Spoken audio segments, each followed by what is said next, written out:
Almost 1.5 year తర్వాత సినిమాకెళ్ళాము. Akshay almost 8 months అట్లా ఉందనుకుంటా. అప్పుడు వెళ్ళాం మేము హనుమాన్ సినిమాకి. తర్వాత మళ్ళీ ఇప్పుడే వెళ్ళటం. చాలా రోజుల తర్వాత సినిమాకెళ్తున్నామనమాట. అయితే చాలా ఎక్సైటింగ్‌గా ఉంది. అది కూడా ఈ రోజుల్లో ఇలాంటి సినిమా ఇంత పెద్ద హిట్ అవ్వడం చాలా సంతోషంగా ఉంది నాకైతే. మా బావ అయితే నన్ను ఎప్పుడు అంటూనే ఉంటాడు, "నువ్వు ఈ జనరేషన్‌లో పుట్టాల్సిన దానివి కాదు. ఎప్పుడో పాతకాలం జనరేషన్‌లో పుట్టాల్సిన దానివి" అని.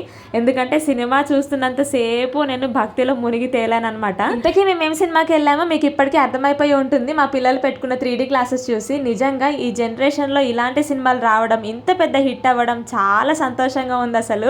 నా అలాంటి వాళ్ళకైతే ఎన్నిసార్లు చూసినా చూడాలనిపిస్తుంది ఇలాంటి సినిమా. ఈ సినిమా చూస్తున్నంతసేపు నాకున్న కష్టాలు, బాధలు అన్నీ ఆ స్వామివారి చేత పెట్టేసినట్టు అనిపించింది. నిజంగానే మనకు ఆ స్వామిని చూసి అదృష్టం ఉందో లేదో తెలియదు కానీ సినిమాలో చూపించిన 3D ఎఫెక్ట్ పుణ్యమా అని నిజంగానే ఆ స్వామివారు స్వయంగా మన కళ్ళ ముందే నించున్నట్టు అనిపించింది నాకైతే. అన్ని సినిమాలు వేరు, ఈ సినిమా వేరు. ఈ సినిమా మనం చూస్తున్నంతసేపు ప్రతి ఒక్క సెకండ్, ప్రతి ఒక్క నిమిషం మనం భక్తి శ్రద్ధలతో కనుక చూడగలిగితే మన జీవితానికి సరిపడి ఎన్నో విషయాలు అయితే తెలుసుకోవచ్చు. అన్నట్టు మీరు కూడా ఈ సినిమా చూసారా? చూడకపోతే కనుక ఒకసారి చూసేయండి. ఇంతకీ థియేటర్లో ఉందో లేదో నాకైతే తెలియదు. మేము కూడా చూసి చాలా రోజులు అయిపోయింది. వీడియో నచ్చితే ప్లీజ్ సబ్స్క్రైబ్.